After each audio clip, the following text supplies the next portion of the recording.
Baiklah, kita akan masuk ke materi tentang hidrolisis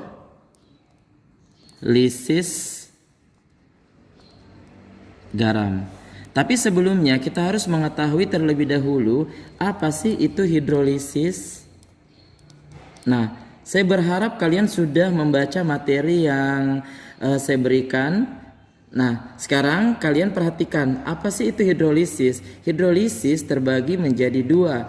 Ada namanya hidro dan juga lisis. Dilihat dari pengertiannya, hidro itu adalah air, sedangkan lisis itu adalah penguraian. Sehingga bisa dikatakan bahwa hidrolisis itu adalah penguraian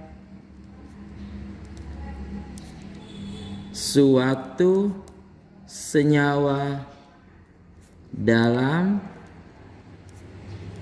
air. Nah, sebelum kita melangkah lebih jauh, maka terlebih dahulu kalian harus ingat baik-baik bahwa untuk membedakan yang mana itu asam, yang mana itu basa, seperti pengertian dari Arrhenius bahwa asam itu dalam air mengeluarkan ion atau menguraikan ion H positif. Jadi kalau ada konsentrasi H positif itu adalah asam, sedangkan OH negatif itu adalah basa.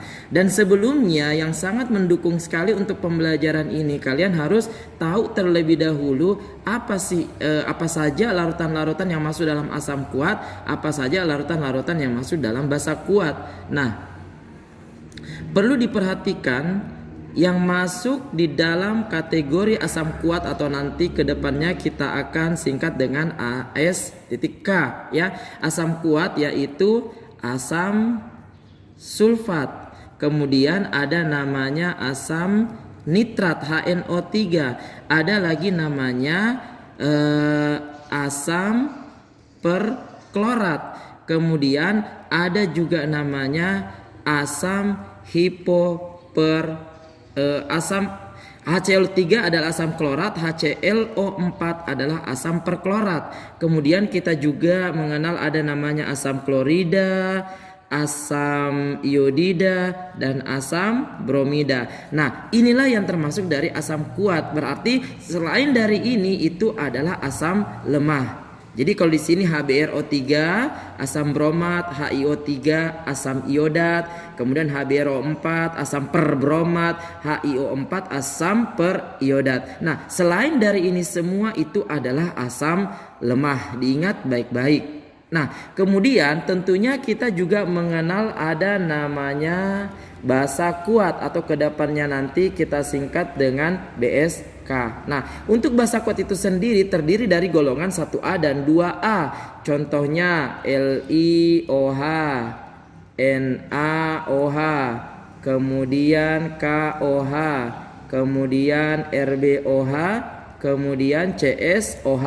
Untuk golongan 2A itu sendiri berilium berarti BeOH 2 kali, kemudian MgOH 2 kali, kemudian CaOH 2 kali, kemudian SrOH 2 kali, kemudian BaOH 2 kali. Litium hidroksida, natrium hidroksida, kalium hidroksida, rubidium hidroksida, cesium hidroksida. Kemudian ada berilium hidroksida, magnesium hidroksida, kalsium hidroksida, strontium hidroksida, barium hidroksida. Dan kemudian yang harus kalian ingat baik-baik adalah nah, kita kan berbicara tentang hidrolisis garam. Nah, garam itu dari mana? Ingat bahwa garam itu berasal dari asam tambah basa menghasilkan garam tambah air.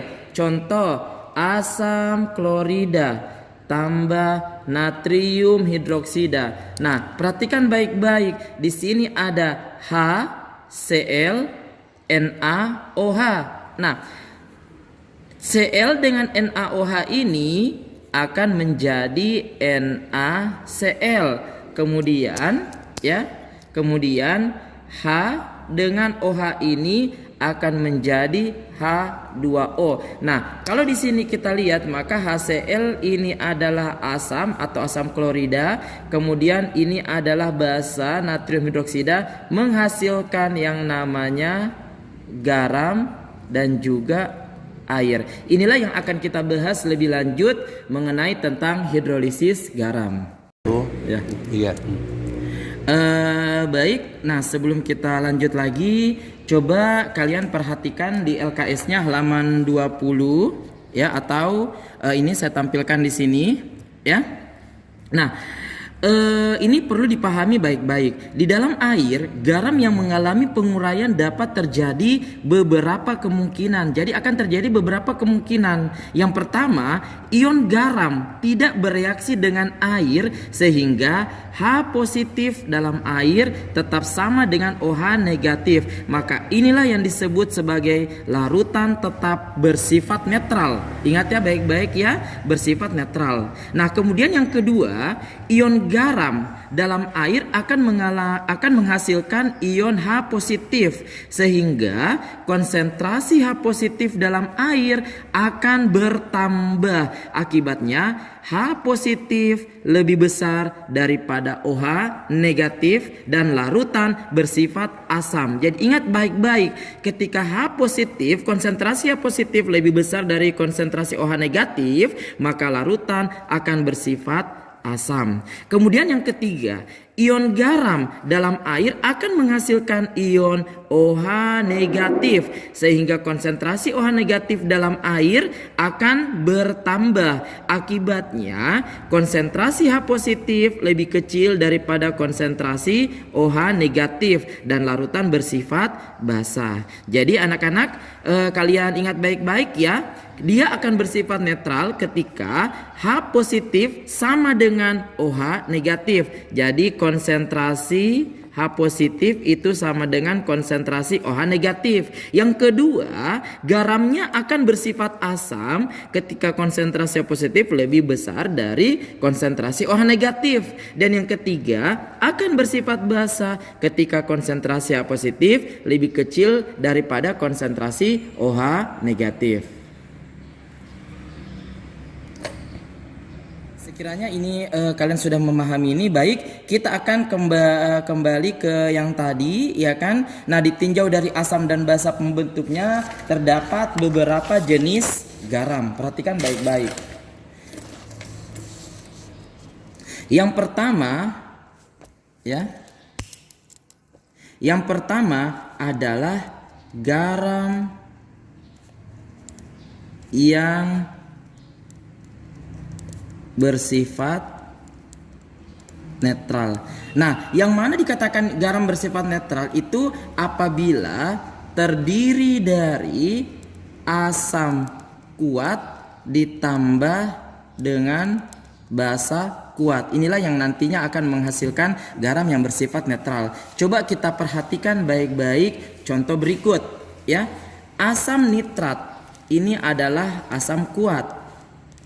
Ya, ketika ditambahkan dengan natrium hidroksida ini adalah basa kuat ya, maka akan menghasilkan kalium nitrat KNO3 ditambah air ditambah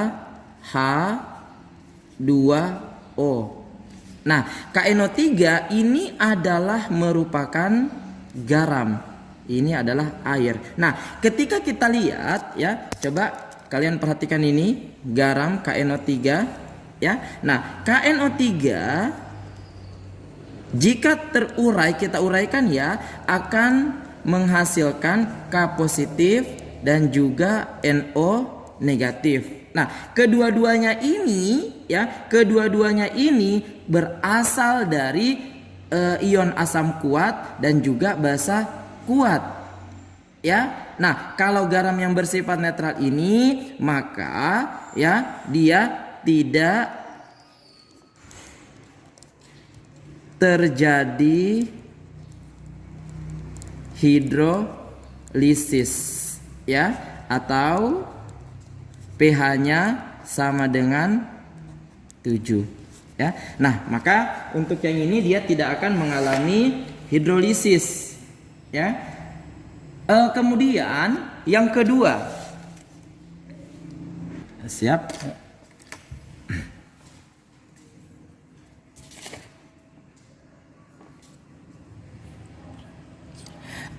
Baik. Kemudian yang kedua, garam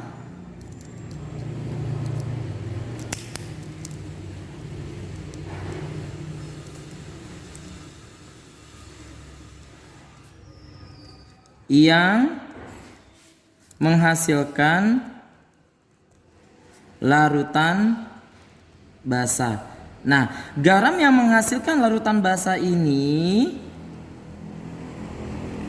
berasal dari campuran larutan basa kuat dengan asam lemah, ya. Larutan basa kuat dengan asam lemah. Contoh, ya, basa kuat berarti anggaplah kita ambil contoh NaOH, ya, NaOH. Kemudian asam lemah, contohnya adalah CH3COOH, ya, CH3COH, ya. Nah, sekarang ketika bereaksi, ya, maka Na akan berikatan dengan CH3COO, ya, menghasilkan CH3COONa, ya. Kemudian OH dengan H berikatan, ini menghasilkan air H2O. Nah, coba kalian perhatikan baik-baik, ya. Ini adalah basa kuat natrium hidroksida, ini adalah asam lemah menghasilkan garam CH3COONa. Nah, ya, sekarang coba kita lihat, ya. Kita fokus ke CH3COONa. Terurai menjadi CH3COO negatif dan juga Na positif, ya. Nah, sekarang ion Na positif merupakan asam konjugasi dari basa kuat yang sifat-sifatnya lebih lemah dari air sehingga tidak dapat mengubah sifat larutan. Jadi kalau Na positif dilarutkan dalam air, ini tidak dapat bereaksi, ya. Beda dengan ion asetat CH3COO negatif. Nah, kalau ion asetat ini merupakan basa konjugasi dari asam lemah CH3COOH yang sifatnya lebih kuat dari air, sehingga ketika bereaksi dengan air ini akan menghasilkan CH3COOH ditambah OH negatif. Nah, sekarang karena ini adalah garam yang menghasilkan larutan basa berasal dari campuran larutan basa kuat dengan asam lemah. Ingat ya baik-baik, basa kuat dengan asam lemah berarti otomatis kalau dilihat dari pH-nya, basa kuat dan asam lemah pasti yang menang yang kuat. Berarti pasti pH-nya adalah pH basa, berarti pH-nya lebih dari 7. Coba disimak baik-baik. Oke, baiklah anak-anak. Kalian mengerti Jito? Paham dengan ini garam yang menghasilkan larutan basa. Nah, sekarang kita yang ketiga. Jangan bosan-bosan ya. Jadi walaupun belajar online, belajar di rumah, tetap semangat karena ada Pak Fahri di sini. Asik. Nah, sekarang yang ketiga ada namanya ya, garam yang menghasilkan larutan asam. Garam yang menghasilkan larutan asam, ya. Nah, garam yang menghasilkan larutan asam ini berasal dari campuran larutan asam kuat dengan basa lemah. Ya. Nah, contoh ya, asam kuat. Berarti kita ambil contoh asam klorida. Ya. Nah, kemudian basa lemah. Berarti kita ambil contoh adalah NH4OH. Ya. Jadi ini adalah asam kuat, ini adalah basa lemah. Nah, sekarang kita lihat yang mana yang bereaksi. Nah, Cl dengan NH4 ini akan menghasilkan NH4Cl, ya. Kemudian ya, H dengan OH. Apa tadi? H dengan OH berarti H2O, ya. Nah, NH4Cl inilah sebagai garam, ini air. Sekarang kita fokus di sini. Coba Tabe, kita lihat ya, kita fokus di sini. NH4Cl seperti tadi, NH4Cl ya, ketika terurai menjadi NH4 positif dan juga Cl negatif. Ya kan? Nah, sekarang ion Cl negatif ini tidak dapat menarik proton dari air, sehingga dengan air dia tidak mengalami hidrolisis, ya. Nah, bagaimana dengan NH4 positif? Kalau NH4 positif ini sebagai asam konjugasi, ya, asam konjugasi dari basa NH3 yang sifatnya relatif kuat dibandingkan dengan air, dapat memberikan proton kepada air, sehingga ketika dengan air dia akan menghasilkan NH3 tambah H3O positif, ya. Nah, sekarang coba diperhatikan bagaimana berbicara tentang pH-nya. Garam yang menghasilkan larutan asam berasal dari campuran larutan asam kuat dan basa lemah. Kuat dengan lemah, tentunya yang menang adalah kuat. Berarti otomatis pH-nya ini pasti kurang dari 7 karena asam lebih dominan. Nah, jadi kalau kita lihat ya, tadi garam yang menghasilkan larutan basa ini mengalami hidrolisis, ya, ini mengalami hidrolisis. Sedangkan ini juga garam yang menghasilkan larutan asam juga mengalami hidrolisis, ya, juga mengalami hidrolisis. Dan ada lagi yang garam dari larutan asam lemah dengan basa lemah. Seperti apa? Coba kita lihat contohnya. Asam lemah CH3COOH, basa lemah misalnya NH4OH. Ini akan menghasilkan CH3COONH4, iya kan?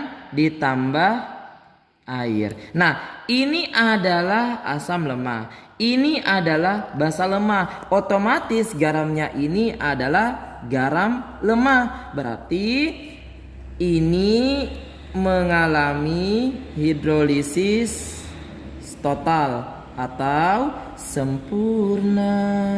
Nah, ini ya. Jadi terbagi menjadi 4 tadi ya. Garam yang menghasilkan larutan netral, garam yang menghasilkan larutan basa, garam yang menghasilkan larutan asam, dan juga garam dari larutan asam lemah dan juga basa lemah. Ya. Oke.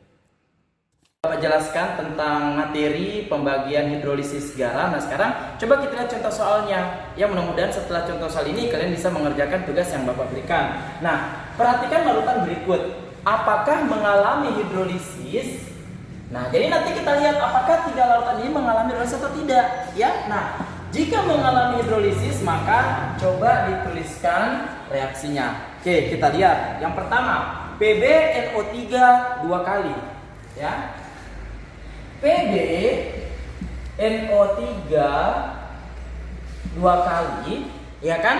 Nah, jika terurai ini akan menghasilkan Pb 2 positif ditambah 2 NO3 negatif, ya. Nah, sekarang Pb NO3, ya kan?